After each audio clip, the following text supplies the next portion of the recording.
said the old woman in the back room was dying. But every night, someone heard her walking. Not the shuffling steps of the elderly. Not the careful, measured pace of someone feeling their way through darkness. These were purposeful footsteps.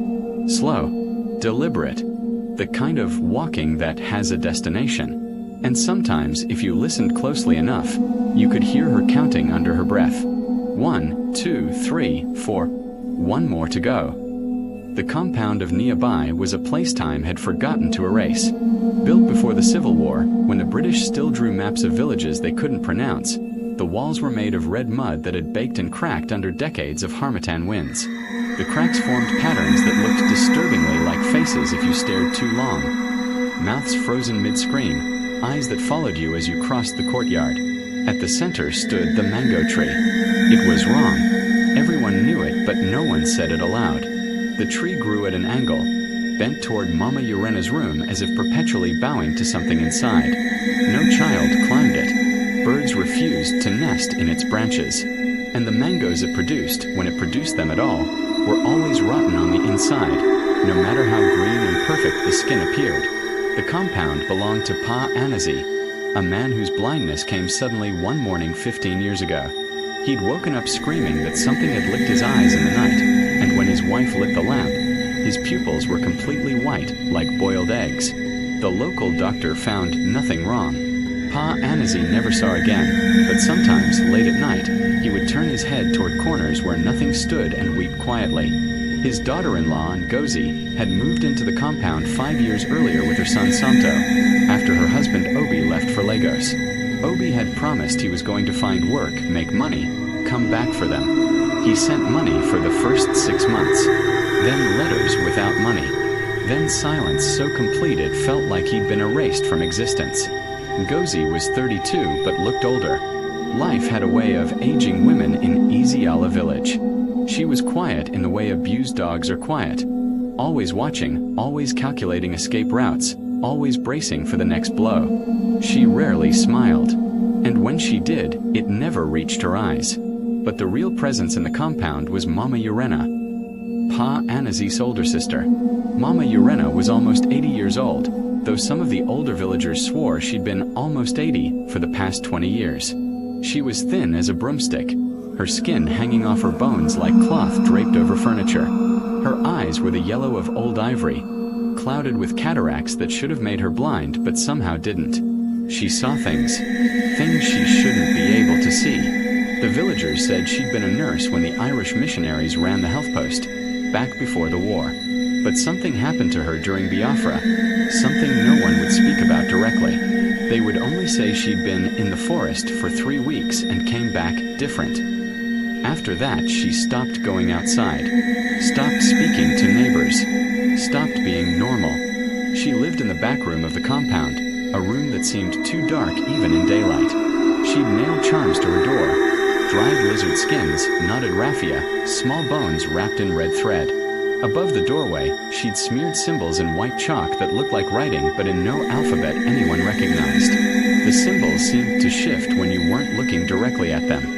No one entered Mama Urenna's room, not even Pa Anazi. When Ngozi first moved into the compound, she thought the old woman was just senile, harmless, another burden to bear alongside all the others.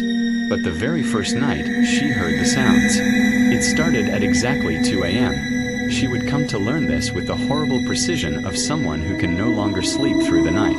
Drag, step, bare feet on concrete, moving slowly along the corridor that connected all the rooms of the compound. The sound would start from Mama Urenna's room, move past Pa Anazi's door, circle the courtyard, pause, always pause, outside Ngozi's window for exactly 1 minute, then continue back toward the old woman's room. And with the footsteps came humming. Old hymns. Catholic hymns from the missionary days. Holy God, we praise thy name. Tantum ergo. But the melody was wrong, twisted, like someone had learned the songs backward and was singing them inside out. And underneath the hymns, barely audible, was a voice. Cracked, ancient, whispering words in a language Ngozi had never heard. It sounded like Igbo, but older, harder, with clicking sounds that made her teeth ache. The whispers always ended with laughter. Soft, delighted. The kind of laughter that comes from someone who's just realized a long joke has finally reached its punchline. For the first week, Ngozi convinced herself it was rats in the walls, or the wind, or her own exhaustion playing tricks on her mind. But on the 8th night, she couldn't bear it anymore. She got up at 2 a.m. and waited by her door, a kerosene lantern in one shaking hand. When the footsteps began, she counted to 3, threw open her door, and raised the light. The corridor was empty, but the footsteps continued, right past her. So close she felt the displacement of air.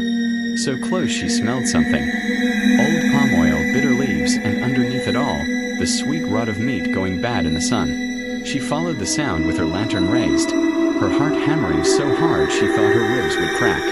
The footsteps led to Mama Urenna's door. It was open, just a crack, just enough to see inside. Ngozi's hand shook as she pushed the door wider. The hinges made no sound. They'd been greased with something that glistened darkly in the lamplight. Inside, the room was wrong. It was too big. The compound's rooms were all small, cramped spaces barely large enough for a sleeping mat and a few belongings. But Mama Urenna's room seemed to stretch back impossibly far, the walls receding into shadows that the lantern light couldn't penetrate. The floor was covered in chalk drawings, circles within circles, symbols that hurt to look at, stick figures that seemed to be dancing or screaming or both.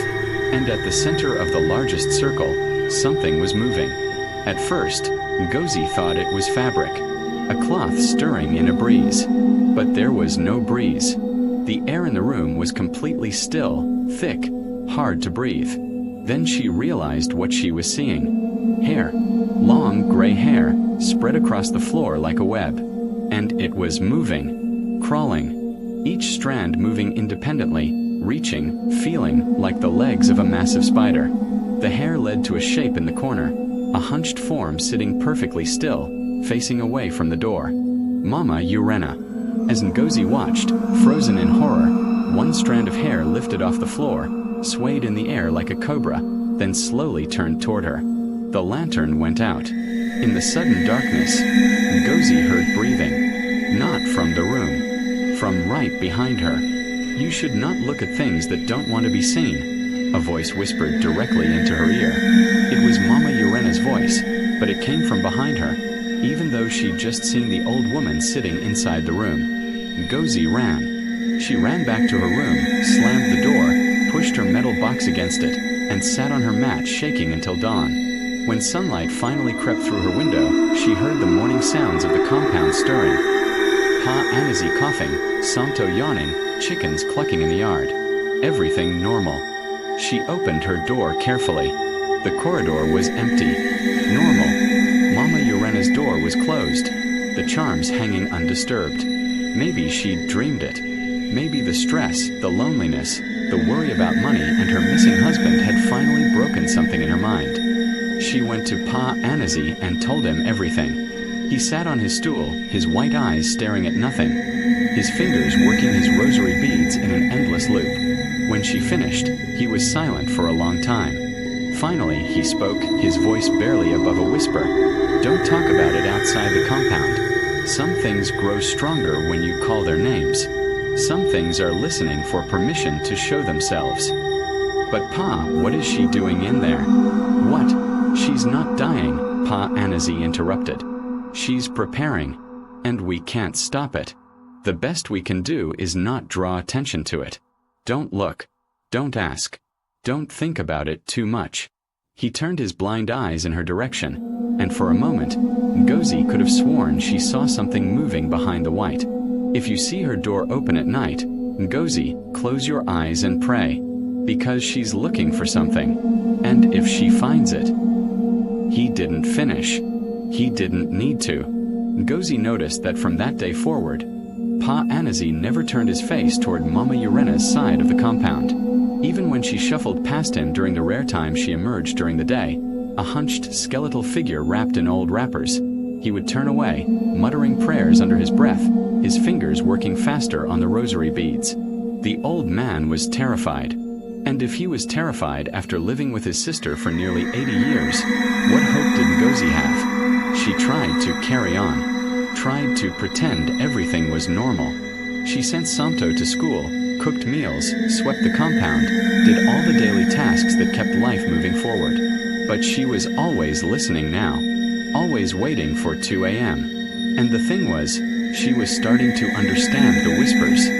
Not the words exactly, but the meaning behind them. The sounds were seeping into her mind like water into cracked clay, and without wanting to, she was beginning to comprehend. The old woman was counting down. 1, 2, 3, 4, one more to go.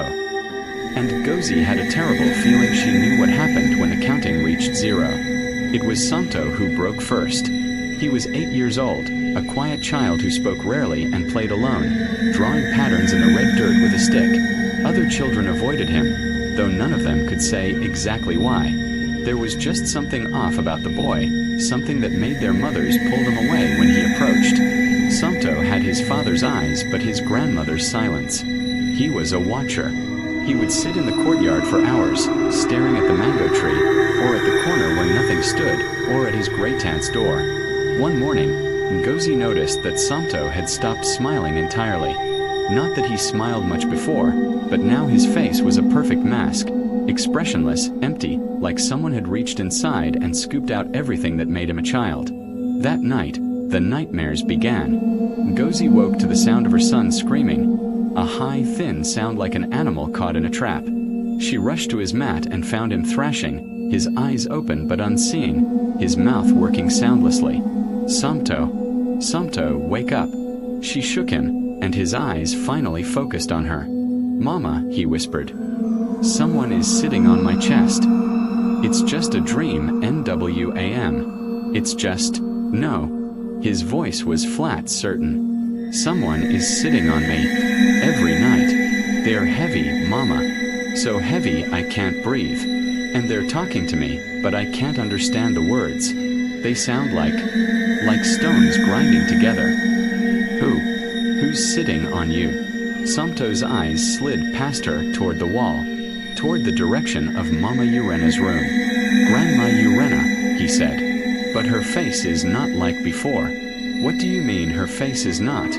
It's longer now, and her mouth goes all the way across. And her eyes. Mama, her eyes are on the wrong side of her head. Ngozi felt ice water pour down her spine. You're just having bad dreams. It's not. But even as she said it, she saw the marks on her son's chest. Bruises. Fingerprints. Small, delicate fingerprints pressed into his skin like someone had been holding him down. The next day, she tried to take him to the health center in the village. But when they reached the compound gate, Samto froze. His whole body went rigid, his eyes rolling back until only the white showed. Samto.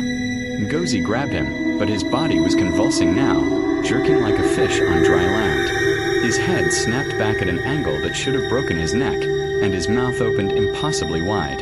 A voice came out. Not his voice. An old woman's voice, layered with something else underneath. Something that clicked and hissed. He stays. He was promised to me. All of them were promised. Then Samto collapsed. When he came to seconds later, he had no memory of what happened. But his nose was bleeding, and in the blood on his upper lip, Ngozi saw symbols. The same symbols that were chalked above Mama Urenna's door. She tried 2 more times to take him out of the compound. Each time, the same thing happened. Convulsions, that horrible voice, the bleeding. The third time, Samto's eyes stayed rolled back for a full minute, and when they finally returned to normal, he looked at his mother and said, in a voice too calm for a child, "She said I must stay, Mama. She said she wants to show me something in the room. She said she's going to teach me how to walk properly." Walk properly? You already know how to. Not like this, Samto interrupted, and there was something behind his eyes now, something watching her through her son's face. She means walking at night. Walking between. She says Papa used to do it before he left. She says that's why he can't come back. Ngozi's blood turned to ice.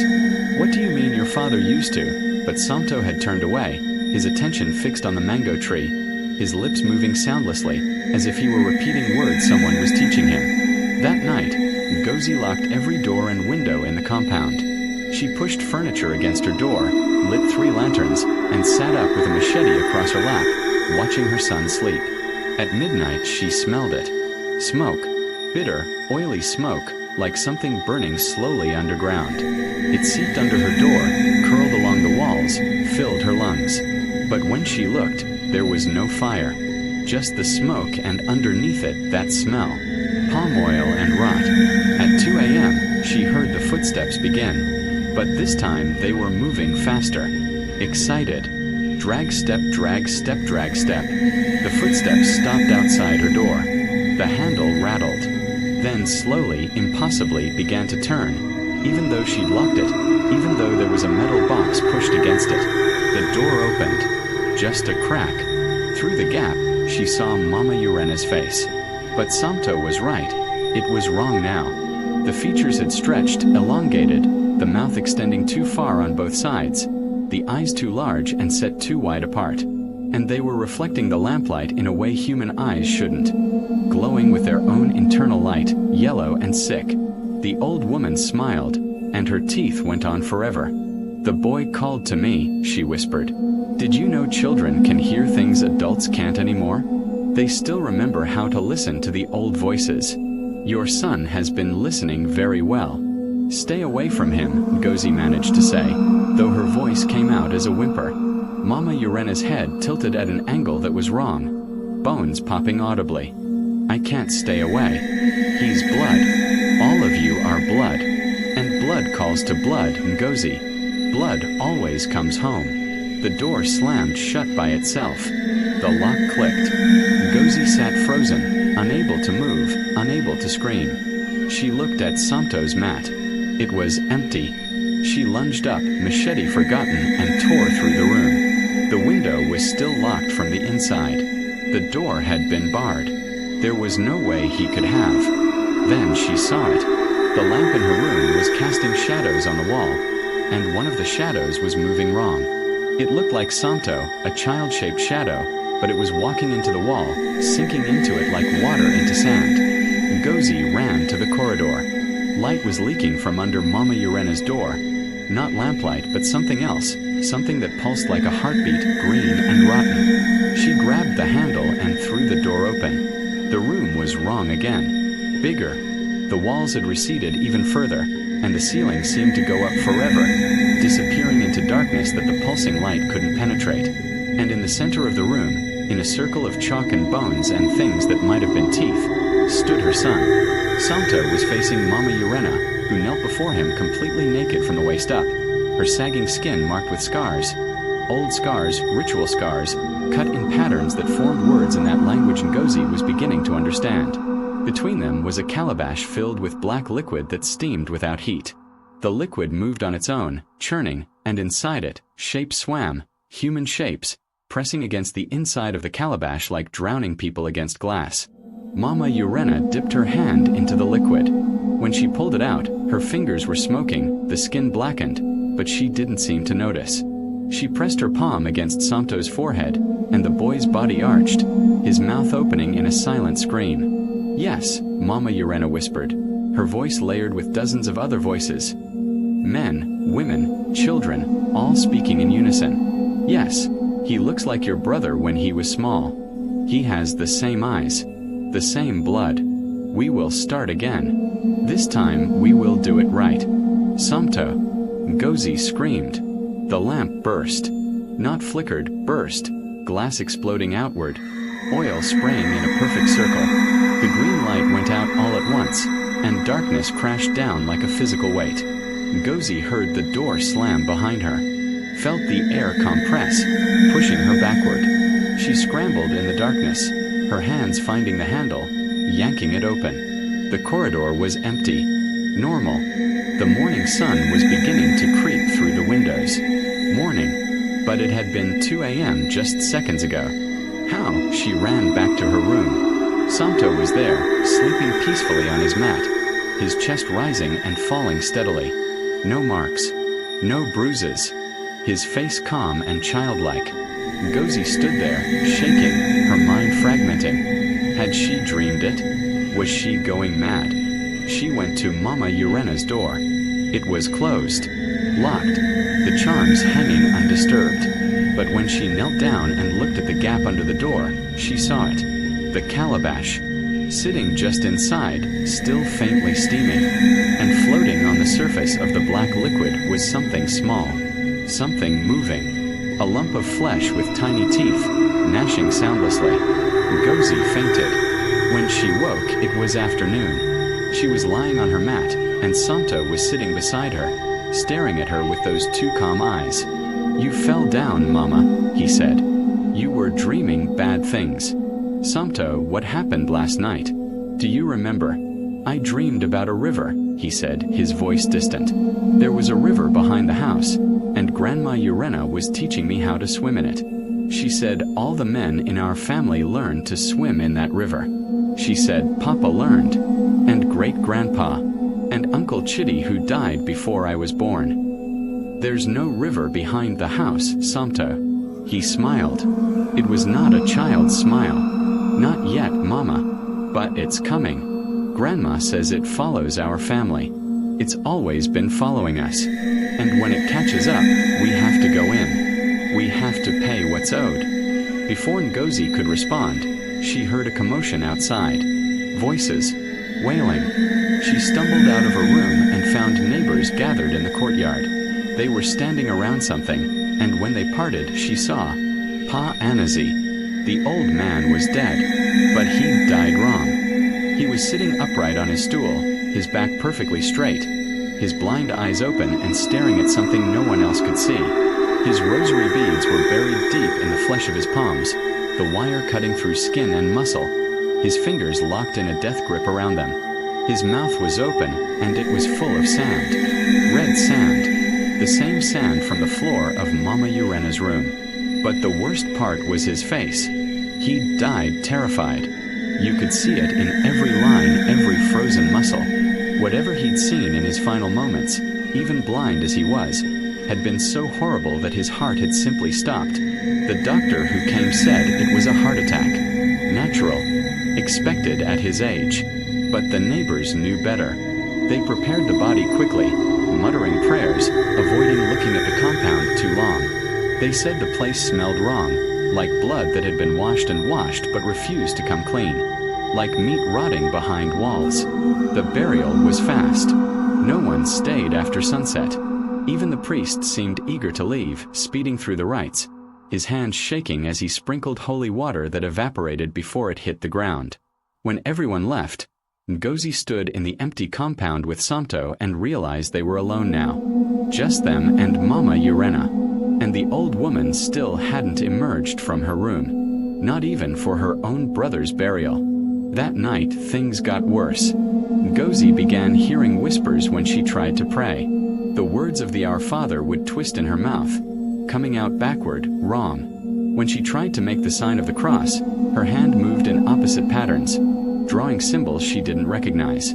The mango tree started bleeding. Not sap, thick, dark liquid that looked like blood mixed with oil, oozing from cracks in the bark. It pooled at the base of the tree, and by morning it had soaked into the ground, leaving dark stains that looked like reaching hands. And every dawn, Ngozi found new chalk marks on her walls, inside her room, drawn while she slept. The same symbols from above Mama Urenna's door. They were spreading, growing, covering more of her wall each night, like ivy, like infection, like a language writing itself into existence. On the third night after Pa Ngozi's burial, Ngozi made her decision. They had to leave. Immediately. She packed a small bag with clothes and the last of her money. She woke Santo before dawn, before the old woman's walking hours, and told him they were going to Aunt Ebera's house in Owerri. They would stay there, find work, start again. Santo looked at her with those empty eyes and said nothing. They made it to Mama Urenna's door before Ngozi had to stop. She couldn't help herself. She had to look one more time, had to understand what was happening in that room. The door was slightly open, barely a crack, but through it she saw Mama Urenna was sitting by the window, brushing her hair in the pre-dawn light. The hair fell around her in thick silver waves, but there was too much of it, far too much for one human head. It piled on the floor around her like a living thing, and she was looking into a mirror. An old mirror with a cracked frame, its glass spotted with age.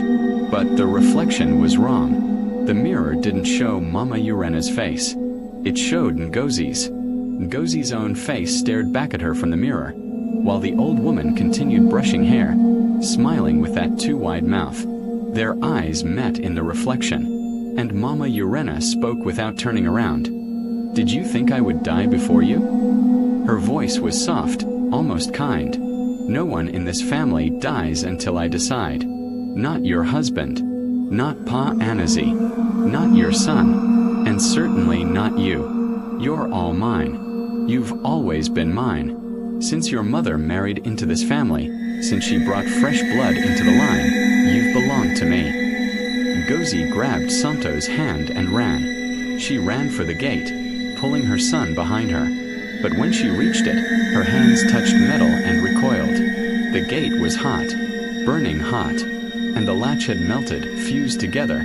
The iron twisted like it had been heated to impossible temperatures and then shaped by hands while it was still soft. She spun around. Behind them, Mama Urenna's door was wide open now. The darkness inside seemed to pulse, to breathe, to reach toward them with invisible fingers. And from that darkness came the humming. But not just one voice now. Dozens of voices. Hundreds. All humming the same twisted hymn. Santo's hand went limp in hers. She looked down and saw his eyes had rolled back, showing only white. His lips were moving and sounds were coming out. That same clicking, grinding language. He was humming along. "Santo, no. Santo, fight it. Please." But her son was walking now, walking backward, being pulled toward that open door. And Ngozi couldn't hold him. Her strength was nothing against whatever was pulling him. She looked up and saw them, standing in the doorway, behind Mama Urenna. Her husband, Obi. His face exactly as she remembered, except his eyes were wrong. Empty, hollow, like someone had taken everything that made him human and scraped it out, leaving only the shell. Pa Ngozi, his mouth still full of sand, his white eyes staring. Other figures she didn't recognize. Men and women and children, all of them with that same emptiness, all of them standing perfectly still, their feet not quite touching the ground. The dead, all the dead from this family, all the ones Mama Urenna had claimed over the decades. And at the center of them, the old woman stood tall now. Not bent, not weak. Her body was changing, elongating, her skin pulling tight over bones that were reshaping themselves. She was growing younger and older at the same time, her face shifting through dozens of different faces. Women from different eras, different ages, all of them wearing the same terrible smile. "You came to live in my house," she said, and her voice was no longer just her voice. It was all of them speaking together, all the dead, all the claimed. "Now my house lives in you. Now you're part of the compound, part of the walls, part of the blood in the ground. You can never leave, Ngozi. This place is built on promises, old promises, promises made before you were born, before your mother was born, promises that go back to the time when this family first settled in Eziala." The smell of burning oil filled the air, thick and choking. The ground beneath Ngozi's feet began to soften, to pulse, like she was standing on flesh instead of earth. Santo's voice came out flat, empty. "Mama, she's teaching me how to walk at night. She's teaching me how to cross over. She says you'll learn too. She says everyone learns eventually." The last thing Ngozi remembered was the feeling of hands, dozens of cold, soft hands, pulling her and her son backward into the darkness of Mama Urenna's room, into the space that was too big, too deep, that went down and down forever into something that was not quite earth and not quite water, but something in between. And as the darkness swallowed them, she heard Mama Urenna's laughter, that soft, delighted sound, the sound of someone who's just realized the joke has reached its perfect punchline. When government officials came to nearby compounds 6 months later, responding to neighbors' concerns that no one had been seen entering or leaving for weeks, they found the gate rusted shut. When they finally cut through it with metal saws, they found the compound empty. Empty but wrong. The rooms were there. The furniture was there. Clothes still hung on lines. Food still sat in pots, covered in thick mold. But the people were gone. No bodies, no bones, no signs of struggle or flight, just emptiness. And the smell, that terrible smell of old palm oil and rot that no amount of airing out could eliminate. The officials documented everything, took photographs, filed reports. The compound was sealed and marked for demolition. But the demolition crew refused to enter. The men claimed they heard humming from inside the walls. They claimed they saw faces looking out from windows that had been boarded shut. They claimed the ground felt soft under their feet, like walking on something alive. The compound stands today, abandoned but not empty. The bushes started to reclaim it, but even the vegetation grows wrong there. Twisted, stunted, reaching away from the compound instead of toward the sun. The mango tree still stands at its center, bent and blackened, and at night, people passing on the road swear they see lights moving inside the compound. Not lamplight. Something else. Something that pulses green and sick, like infected wounds glowing in darkness. And sometimes, if you're very unlucky, you might see them. A small boy, walking barefoot under the moonlight, holding an old woman's hand. Or perhaps many old women's hands, it's hard to tell, because she seems to shift and multiply. One figure becoming two, becoming five, becoming dozens. They walk the perimeter of the compound over and over, the boy's lips moving in silent recitation of words no child should know. And if you look too long, if you try to see his face clearly, you'll realize something horrible. The boy's face changes. With each circuit around the compound, his face becomes someone else's. Sometimes a stranger's. Sometimes someone you recognize from the village. And sometimes, and this is why no one walks that road after dark anymore, sometimes the face becomes yours. Your own face on a child's body, walking in an endless circle, learning how to walk between worlds, learning how to swim in a river that has no water, learning how to pay the debt that all blood owes eventually. Because that's what Mama Urenna was teaching them, you see. That's what she'd been teaching every generation of the family since the compound was built on ground that should never have been settled, on earth that had been promised to other things long before humans claimed it. She was teaching them how to pay what's owed. And the debt isn't money. It isn't service. It isn't even death. The debt is continuation. The house needs to be fed. The ground needs to be kept. The promises need to be honored. And every generation the family provides. They provide willingly or they're taken. But either way they provide. Mama Urenna is still in that back room, they say. Still alive. Still waiting. Still counting. 1, 2, 3, 4. One more to go. And when she reaches 1, when she finds that final number, she'll start the count again. Because the debt never ends. The house is always hungry. And there are always more descendants, more blood relatives, more people who carry the family name without knowing what that name really means. What it obligates them to. What it promises them to. If you ever meet someone from Eziala village and they tell you their family lived near nearby compound, watch their eyes when they speak. If those eyes are too still, too calm, if they don't quite blink at the right intervals, then smile politely and walk away. Don't accept food from them. Don't drink from their cups.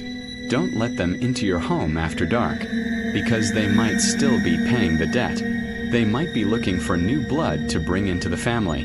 They might be walking in that space between worlds, teaching others how to pay what's owed. And if you ever find yourself on a red dirt road in Imo State, and you see a child walking alone at night, holding an old woman's hand, do not, under any circumstances, try to help them. Do not ask if they're lost. Do not offer them a ride. Do not look too closely at their faces. Because if you do, if you stare too long into that child's eyes, you'll see something looking back at you. Something that's been waiting. Something that knows your name, your blood, your secrets. And it will smile. That too wide smile with too many teeth. And it will whisper, in a voice layered with 100 other voices. Welcome to the family. We've been waiting for you. Your room is ready. Your place in the circle is prepared. And tonight at 2 a.m., we'll teach you how to walk properly. How to cross over. How to pay what you owe for simply being alive, for occupying space on this earth, for breathing air that was promised to other things long ago. And then the old woman will start humming, and you'll find yourself humming along even.